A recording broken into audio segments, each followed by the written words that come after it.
This is Des. Welcome to my podcast, According to Des, where I interview people with passions, hobbies, or side hustles trying to live their best lives by following their dreams and pursuing their goals. Get ready to be inspired. Hello, how are you? How have you been doing? What is new in life? What projects are you working on? What goals are you working towards? I want to hear everything. Let me know in the comments. Find me on my Facebook group. Let me know there. Share your projects. I love seeing what people are up to. I am so excited to talk to Rebecca Haas today. She is a multi-passionate person like me. So excited. She has so much going on and she is just this fireball of energy. So excited. She is a music composer. She is a pianist. She is a creative wellness coach, and she's a podcaster, and probably a million other things that I don't even know about or forgot to mention. I am excited to hear about everything she has going on, all of her projects, and what she has to say about people's creativity and burnout, and how she manages to do all these amazing things. I think today's interview is going to be really inspiring and very informative. So excited. So let's get into it and let's talk to Rebecca.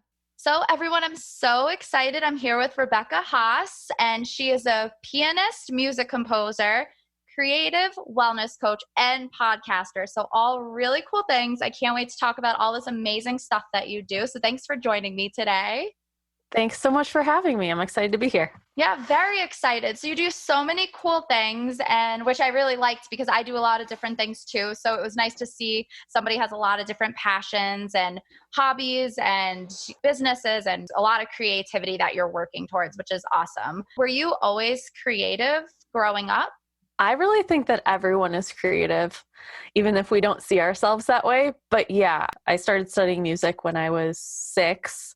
In some ways, kids are better at being creative than adults because they're just into playing and don't have as many thoughts holding them back from anything necessarily, or I hope they don't. But that's the long answer. The short answer is yes. That's so true. And what kind of music did you start studying when you were 6? Classical music and whatever else was in my piano curriculum. You know, I was just taking lessons, and there were folk songs and there were classical songs, and it starts simple. So. Oh, wow. That's great. And did you ask to take piano classes, or did your parents just put you in that? I did. I was wondering about that. So I actually asked my mom about that recently. And we had a piano in the house. We probably got it when I was 4 or 5, and I would try and look at sheet music, but I didn't know how to read it. So I would see like the chord symbols.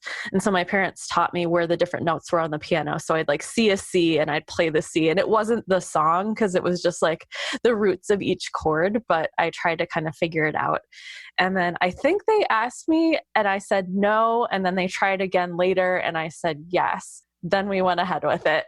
Oh, great. Oh, wow. And so did you continue studying piano? Because I know you said you're a pianist now. Did that continue for the rest of your adolescence? It's kind of interesting. Yes, definitely through my adolescence. It was my junior year of high school.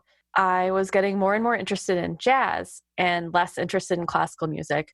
Not that I didn't like it. I like a lot of different things, but I really wanted to go deep with jazz, and my teacher wasn't specializing in that. And she's like, I think I've taken you as far as I can. I think you should try this other teacher. And so my mom, I think, kind of left it up to me to call this person to initiate it. And being a teenager, I did not. Oh. So I actually didn't even take lessons my senior year of high school. But then I didn't exactly know what I wanted to do for college and ended up not really deciding to be a piano major until I was already there. I just thought, oh, I don't know if I can do that. I'll just minor in music. And then, you know, I like photography. Maybe I'll do that. I just didn't really have that as a plan when I went to school, which is interesting.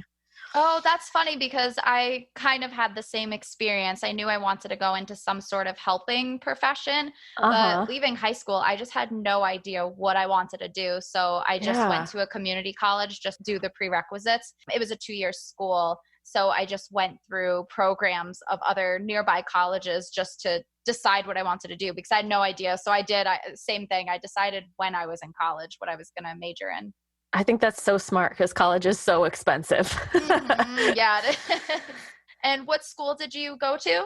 I went to Ithaca College in upstate Oh, New York. great. Yes, yes. And I went to Binghamton, so that's a mere 45 minutes away. Yeah. That's I've totally very been to Binghamton. funny. It's been a long time, but Oh, yeah. that's So I amazing. think that's part of why I picked Ithaca is because I knew it was a really good music school. And I was like, well, I want music to still be in my life. But when I got there, I began all the classes. So when you take a minor, I think you need to take like 2 years of theory and 2 years of various things. So like it's not a rigorous all 4 years like the major would be, but I just started all that stuff right away because I was interested in it. And then you have those little advisor meetings and stuff. And they're like, I think you're a little heavy in your minor. And I was like, I kind of want to do only this. Like it Oh, just became wow. obvious to me once I was there that that's what I really wanted to do.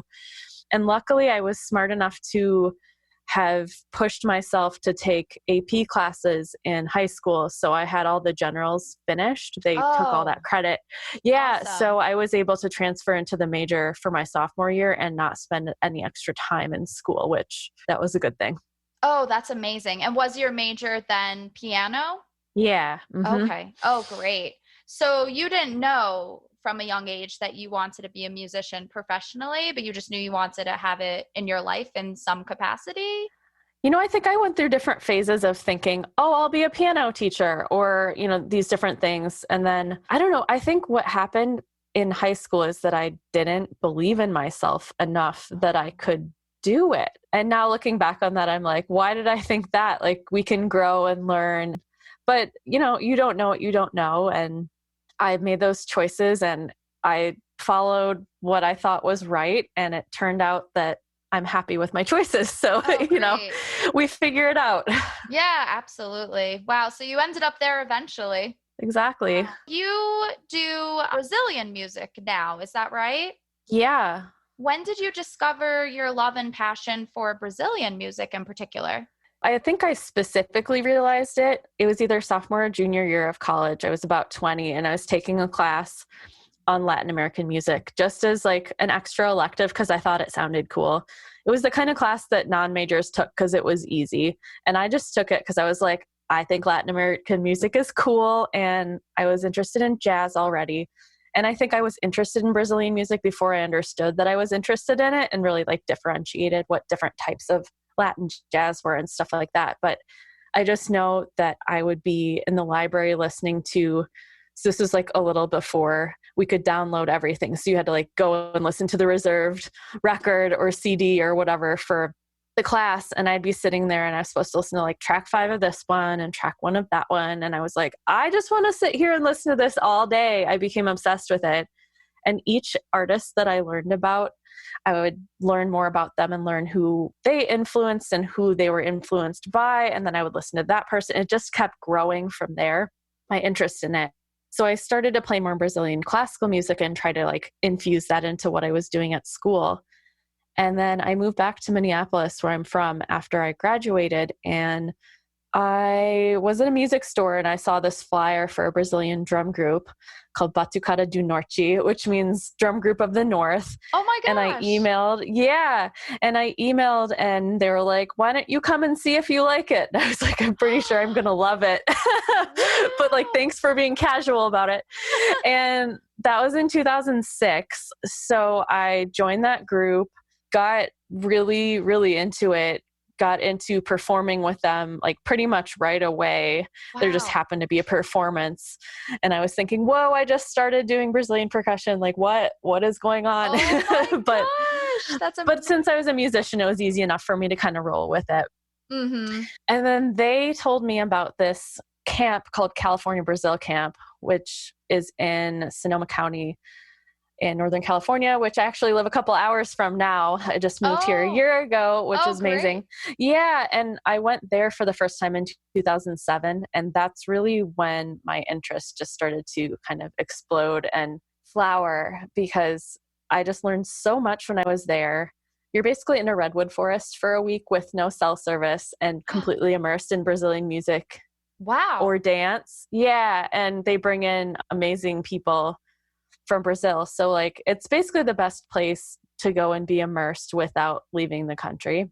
Mm-hmm. And I've been there several times since then and learned so much from different people. Those are the big turning points for how it just kept growing and Oh And my now I'm in the gosh. Bay Area, and there are lots of people who play Brazilian music here, which is really exciting. So yeah, it That's just keeps growing. incredible. And how long were you in that group for? I guess 13 years Oh since my gosh. started in 2006 and I moved away last year. So Wow, yeah. so that whole time. Yeah. Mm-hmm. Oh my gosh. So you saw a flyer and Yeah. then 13 years later. Yeah. Oh my gosh, that is so wild. I love that. Yeah. Yeah. It was a great serendipitous thing.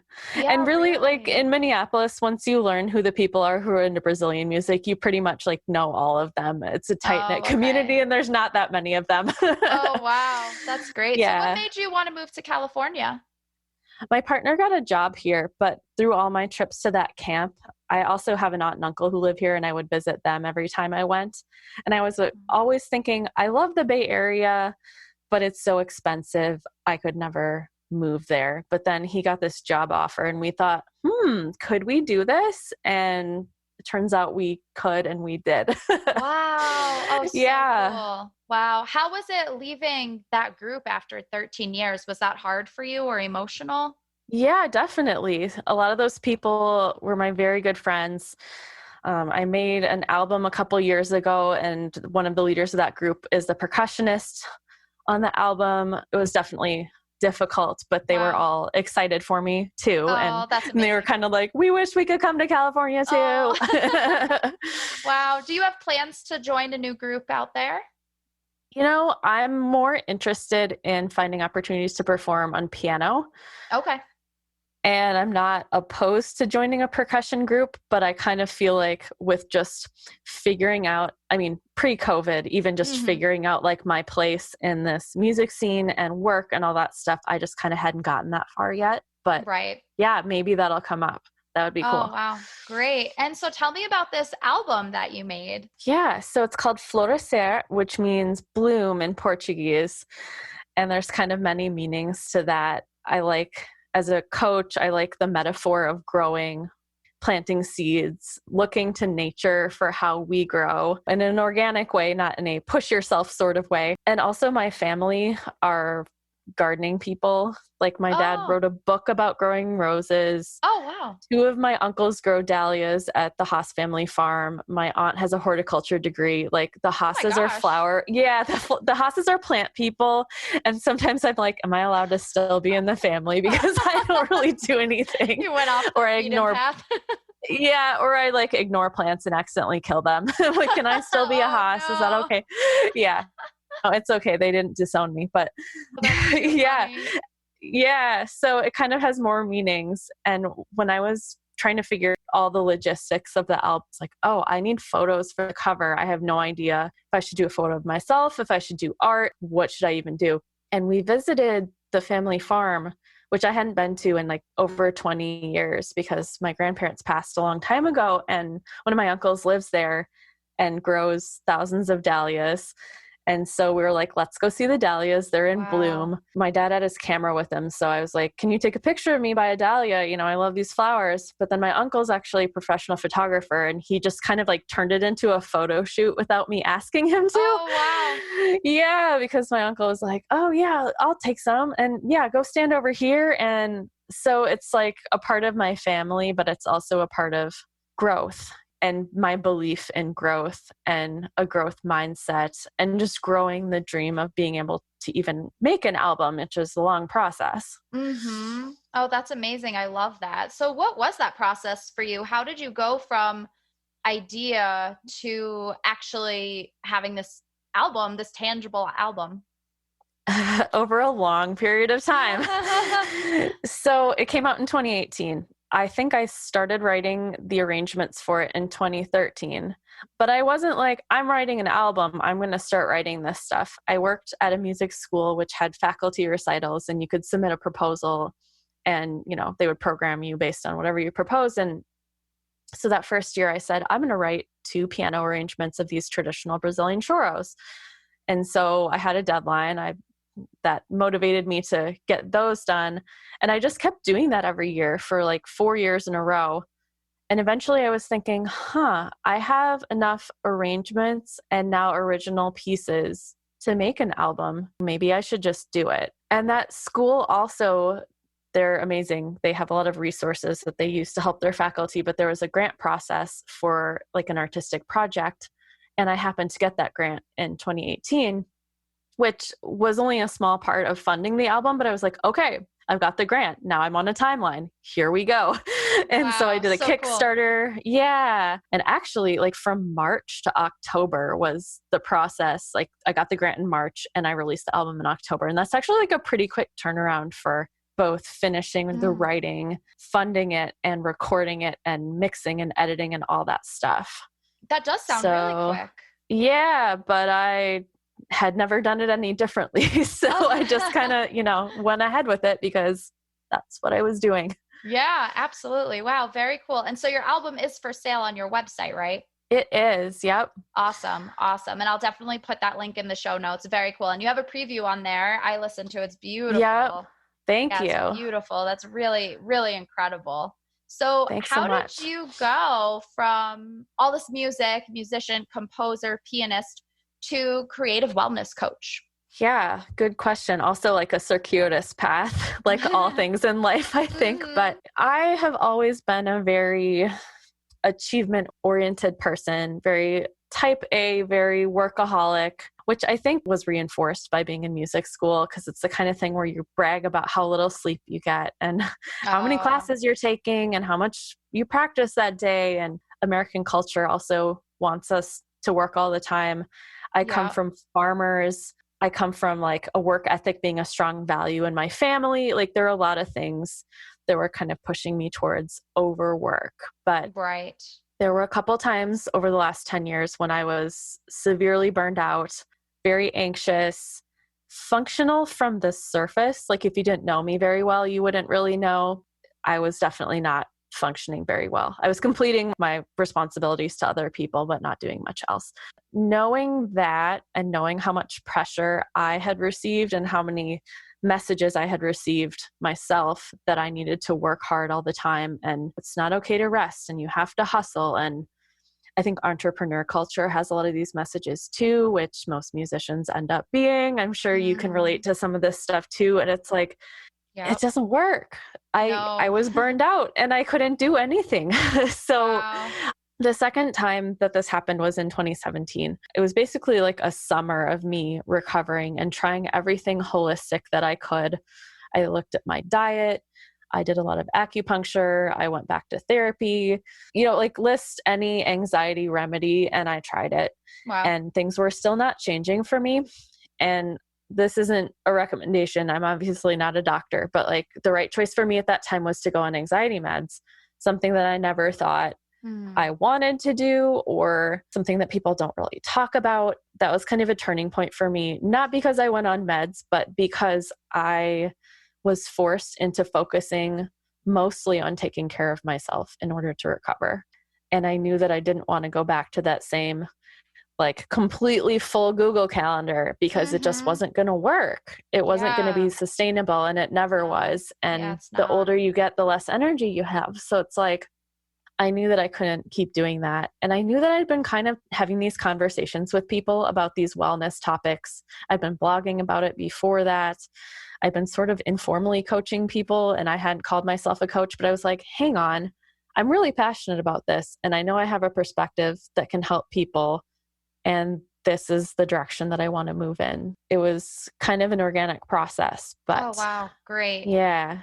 And did you start thinking about becoming an official creative wellness coach in 2017 when you had that issue with your burnout?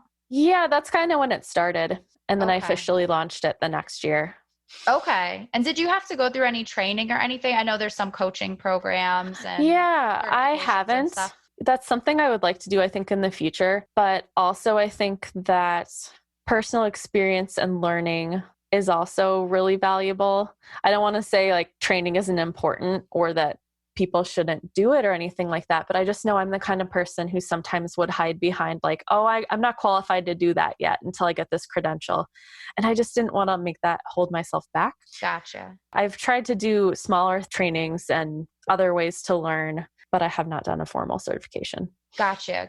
And so what do you help people with? If somebody comes to you, they're burnt out or having creative issues or obstacles. What do you talk to them about? What do you help them with? All of that stuff. Yeah. I specialize mostly in people who are suffering from burnout and overwhelm because I know it so well. And over the course of trying to figure out how to take care of myself better, I was able to develop a lot of tools and like ways of reflecting and ways of working that I know can help other people too.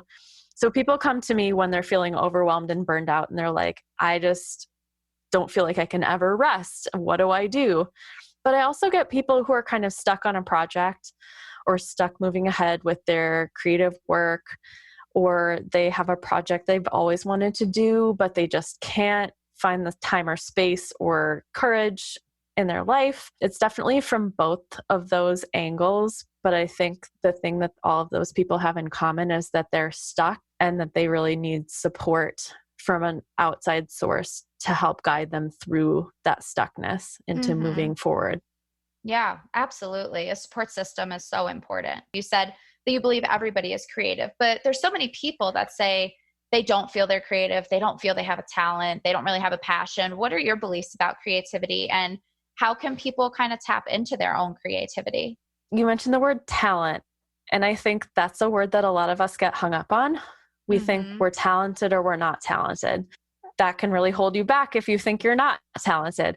And it's like, okay, we might have a natural inclination towards something. It might come more easily to me than it does to you or whatever. But I really think that talent is overrated. I think someone's ability to work hard and grow is going to vastly outweigh that talent. And if you have both of those things, that's awesome. You're going to go even further. But there's this great book called Mindset by Dweck. And that book really, I've heard of it. Have you? Yeah. So you know about fixed mindset and growth mindset?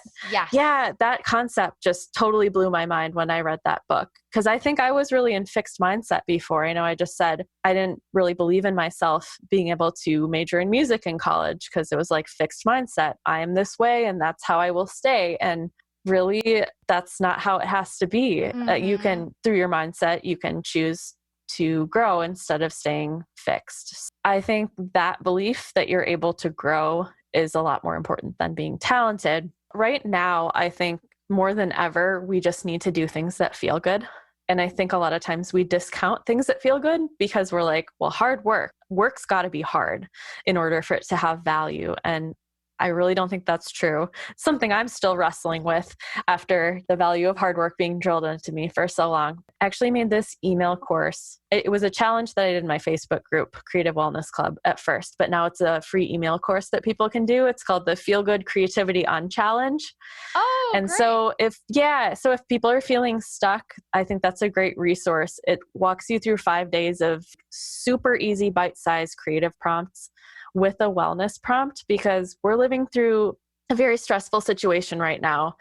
You know, in order to feel safe taking a creative risk, if that's something that you have fears about, you're going to have to feel safe in your body. You're going to have to make your nervous system feel safe. So I think that might be a good place to start if you're feeling really stressed out and want to do something creative and that's stressing you out further.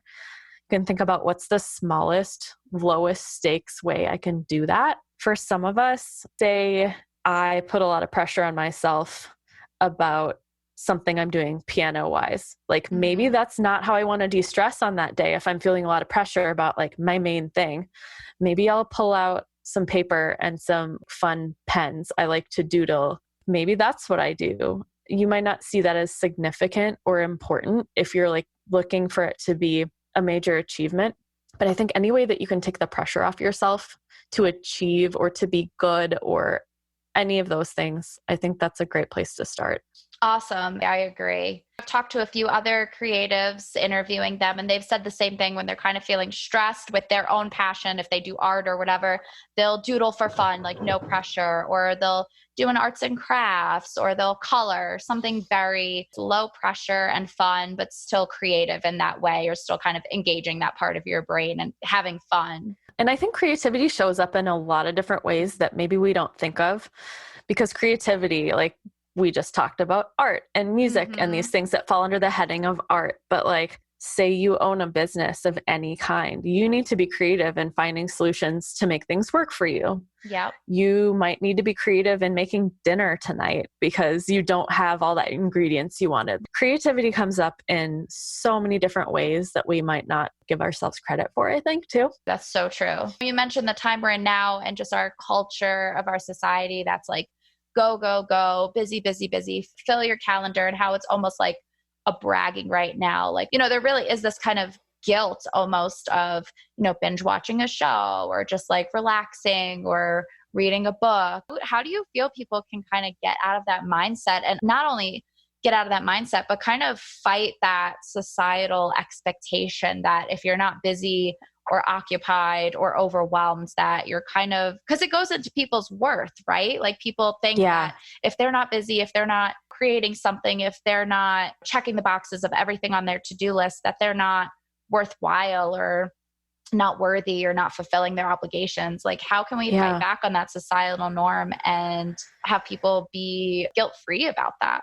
I think you're so right. Busyness is so tied to worth and importance. And by saying, how many times have we had a conversation where we're like, how are you? Oh, busy. Oh, so busy. And it's like, you're not really saying it, but you're kind of saying like, I'm important because I'm busy. Yes. So I think the first thing is just realizing you're doing that. Like that might be just a default response, but you might be able to pause for a second and go, oh, I could say something else. Just realizing places in your life where that comes up or different thoughts that you're having. It's a long process of dismantling. I mean, I'm devoting my life to this work and I still work on it every day, thinking about like, did I do enough today? Anytime you can question that thought, I think that's a good first step, because you're not going to fix it today. It's going to take a while to process and shift your mindset over a period of years maybe, but yeah, start by questioning it. I also think that rest is productive. And by thinking of rest as productive, you might be able to justify resting more. I also don't want to say rest is productive, like that needs to be the only reason that we rest. Like I think we deserve to rest and enjoy our lives anyway. And there's a lot wrapped up in that. And that's a whole other conversation. But that has been a good mantra for me, is just to say like rest is productive. I know that if I don't replenish, I can't continue to do the things that matter to me. The guilt is a big thing. The other thing we can do is surround ourselves with the opposite message. Even just who you follow on Instagram. If you're following a lot of people who talk about hustle all the time, maybe you don't want that to be your whole feed. Maybe you want to start following people who have the message that, okay, rest is important and self-care is important. And that's like a very passive way to do it. But I also think we don't realize how much we're absorbing from the mindless scrolling that we're doing. So I think anywhere that you can sneak in a new message and question the old message, that's going to be helpful, because you're planting seeds, you're watering the seeds of less pressure, hopefully. And then you're not watering the ones about more pressure. And eventually the right ones will grow because you're watering those. Yes, absolutely. That's so true. I really agree with that. And it can be as simple as changing our response and thinking about it, not saying, oh, I've been so busy, but, coming up with things that really matter. Oh, I spend time with my friend or my partner and my dog for a walk. Like those are productive things too. I mean, those are things that make us happy overall. Getting outside, spending time with our friends and family, like those things are important. Yeah. And then just the really stark question of, if I learned I was dying, would I want to be doing this right now? And that may not be a question you have to ask yourself every day, or I hope it's not. Once you just frame it like that, it's like, oh, well, that's not that important to me. Okay. Or maybe it is important to you because it's something that gives you money, and that is something that facilitates other things that are important to you. It's not that simple, but yeah. No, but I agree with that. And just, I think that goes into learning how to say no, because so many people will just say yes to every opportunity, everything somebody asks. And when their plates are already full, they're adding more and more and more, and learning to say no. And just like you said, thinking about, do I really want to do that? Sometimes really it's no, but I'm going to anyway because of this obligation, or my friend asked, or I feel responsible for this. And just learning to say, you know what, I don't want to spend my time doing that. And that's okay. Yeah. And the other really important thing I think is to know that this whole thing is a process. Shifting your mindset is a process. You might try to rest and feel super uncomfortable and really guilty. And that is a human response because you're really used to that. If it's hard to give yourself permission at first, give yourself the grace to just feel that. That's okay that you feel that way. It's okay to be a little uncomfortable in it. And the more you do it, the easier it'll get.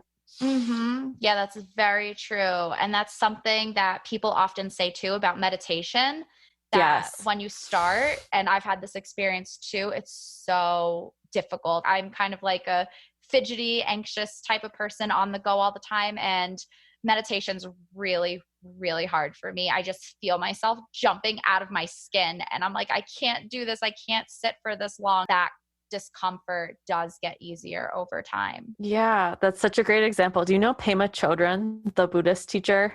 No. She's great. She has a number of amazing books. In one of her books, she talks about how terrible she is at meditating. And Oh, she's been really? practicing it for decades. You know, she's not young. The kind of point that she's making is you don't get good at it and you just keep practicing it anyway. And it's really hard. There's this whole anecdote about how much at this silent retreat, she was so focused on this woman and she was convinced that this woman hated her.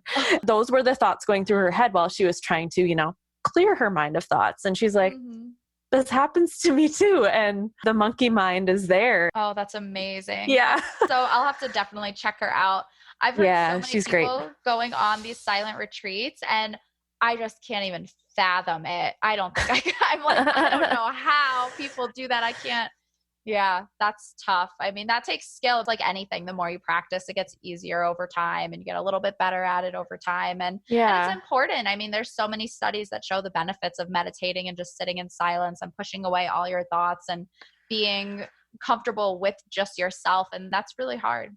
Yeah. And maybe we don't have to be good at it. Maybe that's okay.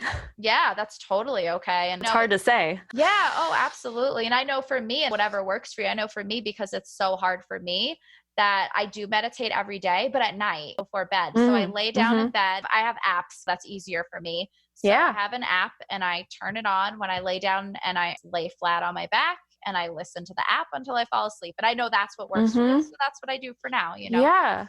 And meditation doesn't have to be sitting either. It can be walking. It can be being mindful in literally any activity. So if anybody out there is like, oh, meditation, I could never sit, maybe try a different form. That's okay.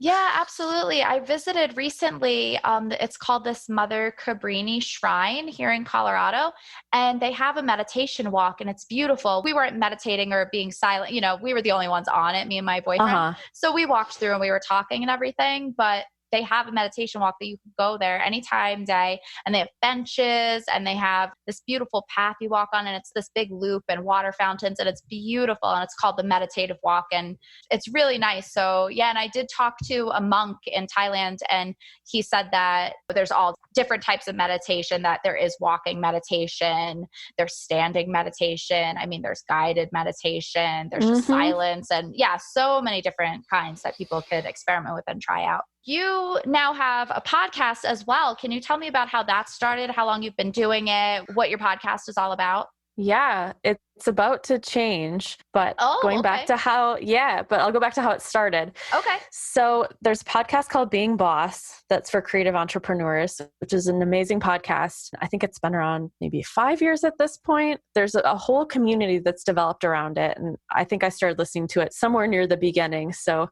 I've been a fan for a long time, and they do these vacations, and they did one in New Orleans in 2018. It wasn't the first one. They did them like yearly for a few years before that, but I was like, cool, I'm finally going to go on the Being Boss vacation. This will be fun. Oh my gosh. Yeah. And we had a little community, like a Slack community, to chat with people beforehand and see like who wants to share a hotel and whatever. So I shared a hotel with a couple other women, and one of them, Lexi, and I became friends. Well, I became friends with all of them, but Lexi and I were chatting to catch up afterwards. And we both said, wow, one of my goals for 2019 is to start a podcast. She woke up in the middle of the night with like this flash of inspiration. She's like, hang on, there's a lot of overlap here. What if we do this together? You don't have to say yes to all of this, but like, here is this lightning bolt of thoughts that I had in the middle of the night. And we talked a little bit more and eventually decided that we wanted it to be about creative entrepreneurship, self-care, and spirituality, and that we wanted to interview other creative entrepreneurs about that stuff, but mostly just be having deep, honest conversations that weren't just like the business tactics stuff. We wanted to talk about the real stuff, the real story. We did 2 seasons of that, and Lexi decided to step down to focus on her own work. She's an astrologer and business coach and has this really cool program going on now. So that was sad, but it was also this exciting opportunity to pivot the podcast to be in line with my own work. And the title being a whole person, like that fits perfectly with creative wellness coaching work. It is relaunching for season 3 this Friday, which awesome. You'll hear this later, but it's July 31st will be the first episode of season 3. And It's going to be 1 interview per month, and the rest will be solo episodes with just like resources, helpful tips, things to reflect on that will help you be more self-compassionate and support your wellness as a creative person. So that's what it's all about now. And I'm really excited about that. Yeah. Oh, very cool. Well, I can't wait to listen to the new episode. That's really cool. Thanks. And is this new episode an interview or is it just solo? The first one's going to be solo. The second one will be an interview. Then there will be a few more solo, and the interview, it'll be in a pattern after that probably, but we'll see how it goes. It'll be a mix of both for sure. Very cool. Very cool. As I said in the beginning, I mean, you do so many cool things. You do your podcast, you do the coaching, you do your music. How do you balance all of this stuff that you do? I was just actually talking about this as I recorded the episode that I'm about to release, and about how the word balance is kind of a tricky word because we think of it as this thing we can achieve, but yet it's always shifting because the things in our lives are always shifting. And I know before we started recording, you were saying like we're alike in that we both have so many things in our lives, and people like to have the advice of like narrowing down on one thing. And I think that's good advice in some cases, but I also think like if you're interested in a lot of things that you should try them, and it's a challenge to balance those two things. I think of balance as a more long range concept. For instance, when I was making my album, that was my main focus. I was teaching piano. I did some other things, but like my creative focus was on that until it was finished. And then when that was finished, it was like, okay, what do I do now? And maybe something else takes the forefront for a while. And for me, things tend to naturally go in seasons like that. That's just kind of how it has worked. I think the main thing to think about with balance is just making sure you're doing enough to replenish your own energy. And if you are doing too many different things and it's stressing you out and it's taking away your focus from those things, that's something you have to look at. And of course, this is all really complex and really personal to each person. It is, might be different today than a month from now or whatever. Balance is going to look different for each of us and different at different times. But I think making sure that you are doing more things that replenish energy than deplete your energy is kind of the equation. Not that it's an equation that you can calculate or anything like that, but that's kind of what I think about. I agree. And there is this push, I feel like, especially for creative entrepreneurs, that niche down, focus on one thing. And everybody says you're not going to get anywhere if you don't focus on one thing. And you're not going to find your group and people who follow you, and you're going to turn people away. And that might be true, but I feel like it is also a lot of pressure for people who are interested in a lot of things and don't really want to focus on one thing. I just feel like that can cause guilt as well, that you put one thing on the back burner and you're only focusing on one thing. And I think people just have to do, like you said, people just have to do what feels good to them. Yeah, I think you're totally right. I think that when you put something on the back burner, you might feel bad about it, but ultimately you just have to accept that you can only do so much at once. Have you read the book Essentialism? No. It's great. You should check it out because it talks about this very thing. And he says that you can kind of only focus on one thing.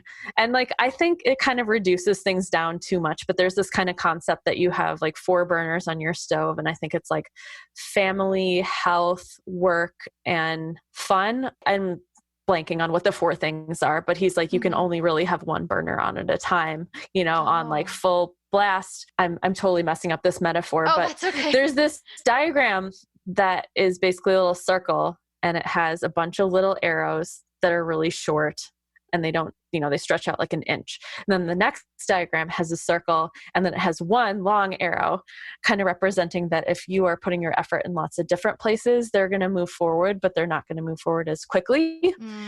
So wherever you put your effort, yes, you're going to grow there. But like, if you don't put effort into music for a while, that's not going to move forward much in the times that you're not paying attention to it. But however long your arrows are and how many of them you have is just kind of the choice that you have to make.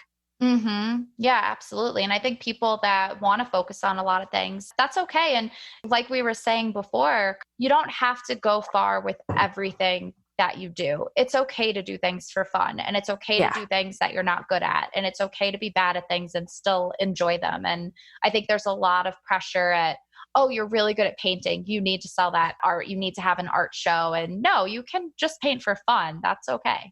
Yeah, absolutely. And you're saying something about saying no to people or saying yes too much earlier. And I think that's a big part of it too, is just knowing that a yes to one thing is going to mean a no to something else because of limited time, energy, resources. That can feel bad, but it might just be a reality. And you might say, I'm making this choice now and I'm going to make a different choice later. And it's just a matter of knowing why you're making those yeses and nos. Yeah. Oh, that's so true. I love that. A yes to one thing is a no to something else. And that's okay. And like we said too, it always changes. Life changes so much. You might be focusing on one thing now and then later focus on another. And then you might get a job in that area of the one thing you're focusing on. And then, things rotate. Things change all the time. One of my main goals for 2020 was to integrate myself more into the music scene here and get more gigs. So that's not really happening, but that's one case where I'm like, I'm grateful that I do a lot of different things because one of them is not really happening right now. I've done online concerts and that's been fun, but it's not exactly the same. Right. Oh, that's really cool, that though. Goal. Yeah. But then it's like, okay, well, that arrow is kind of shriveling up right now. So this other one is going to get longer, and that's cool. I'm not happy about it necessarily, but I accept it. That's so true, though. I think that's such a good point, is that when one thing doesn't work out because you have so many interests and passions and hobbies or what have you, it's okay that that one thing doesn't work out because, hey, there's all this other stuff over here. So that's actually a really good point. I really like that. Thanks. Yeah. And you can try again later too. It's not like, oh, that didn't work out. The end. Yes. Hopefully 2021 will. Oh my God. Fingers crossed. I don't even know, but I don't know either. Who knows what the future holds, but at least you have a lot going on. So, hey, you can work on a new album in that time. You never know. Right. Yeah. And if I know one thing, it's that humans are adaptable and resilient, and it might be tough for us to go through transitions and change, but we can do it. Absolutely. And I feel like now I always say this, thank goodness for the internet during this time, because we can do anything online. So many people are working from home. You had your online concerts. I mean, that's incredible. Yeah.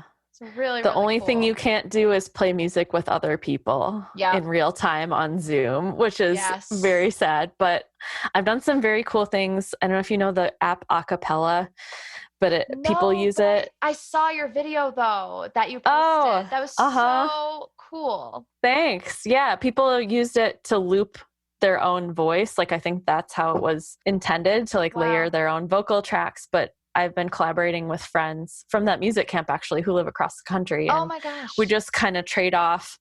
Percussion goes first and then guitar is next and hand it off to you. And then eventually you're playing together. Not in the same room, but it's still a really cool thing. That's incredible. And that's all in the Acapella app? Yeah. Wow. That is amazing. I love that. Yeah. So really, really cool. That wouldn't happen. No. And that's probably such a cool not. thing. No. And that's awesome. And that's something too, is that I love TikTok, and through this quarantine and lockdown, whatever, I've just scrolled through all these videos and people are so creative. Just cool things come out of just being home and just thinking about kind of fun things sometimes. Definitely. Where do you see yourself going from here? What's next for you? I think, like a lot of people, it's kind of a big question mark. Just continuing to do coaching for sure. Right now, I'm also working on an ebook about compassionate productivity. Oh, about great. fueling your creative work through compassionate productivity. So that's the next project I'm working on. Creation wise, I also am thinking about doing a course about compassionate productivity this fall, Oh, but great. I kind of want to take it easy in August because despite being at home, I feel like there's still been a lot of work going on and a lot of things to think about. So it's easy to forget that you need time off and vacation when you're at home all the time. Oh, it's so true. I know. That's funny because that's true. And Well, then awesome. musically, I'm hoping to kickstart some more composing. That's something that hasn't really been happening for me through this quarantine and through the transition to moving last year. So I'm not sure. I'm kind of letting that flow how it wants to, but I'm Hmm. hoping that I'll have the mental space to start doing more writing soon. Gotcha. Really, really cool. Awesome. Well, Rebecca, it has been such a pleasure talking to you. You are just You so too. inspirational and wise and have so many good ideas for people and a lot of great advice. I really appreciate that. Thanks. I appreciate being on the podcast. Wow. Okay. So that interview was everything I thought it would be and more. Rebecca is so full of wise words. I love how smart she is. And I love that I would say something and then she would give her perspective on it. And it wasn't even a perspective that I had considered. I thought that was really cool. I felt like the whole interview, everything she said, I was like, oh my gosh, yeah, totally. I hadn't thought about it that way. And I love that. I love that other perspective. So cool. A few takeaways. Work does not need to be hard for it to be of value. More and more people are feeling burned out due to the pressures of society and this just constant wheel of work we're on. And if this isn't working for you, hop off the wheel. You have to do something to change your life at least a little bit.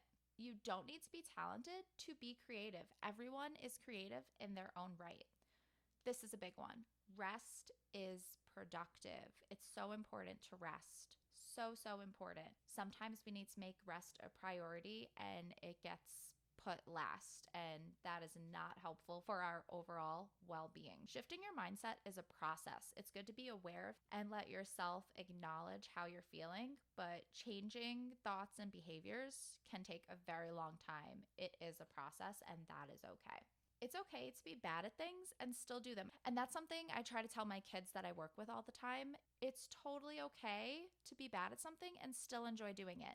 I am horrible at drawing. I can barely draw a stick figure, but I love to draw and I love to color. And even though I'm bad at those kind of things, I still enjoy doing them, and that's okay. People put so much pressure on only doing things that you're good at, but you can still enjoy activities even though you're bad at them. One major thing is I'm so bad at crafting, arts and crafts, so bad. Everything I make, I hate it at the end. I'm not gonna lie, everything I make, I throw it out. When I go to those paint and sip parties, I love them. I throw out the painting. I'm so bad at all that kind of stuff, but I enjoy it. It's for in the moment, it's for fun. So that's okay. Rebecca recommended a few things. I'm going to put everything of Rebecca's in the show notes, her recommendations, her website, where you can find her, her Instagram. Definitely go check out Rebecca. She has so much to share. She has so many wise words to share with you, and she's so inspirational. And her ebook is done, it's up and running. So I am going to put that link in the show notes as well. Definitely check that out. So excited. I thought that interview was so, so good. I loved re listening to it. I just felt so good after I spoke to Rebecca. I really felt just lighter and excited and inspired. And I love that feeling. I feel like I could just talk to her forever. Definitely go check out her podcast too. If you loved this interview and you liked what she had to say, check out her podcast because you can listen to her and be inspired every week. Awesome, awesome. If you liked this interview, go back a few episodes and check out my interview with Nancy Norbeck because she's also a multi-passionate person and very inspirational and a creative coach. So check out that interview as well because I think these two have a lot in common. If you liked this interview, you will love the Nancy Norbeck interview. Again, as I always say, go join my Facebook group. It is facebook.com/groups/according to Des. Go in there, join me, share what you are up to. I'd love to hear from you. Thanks for listening.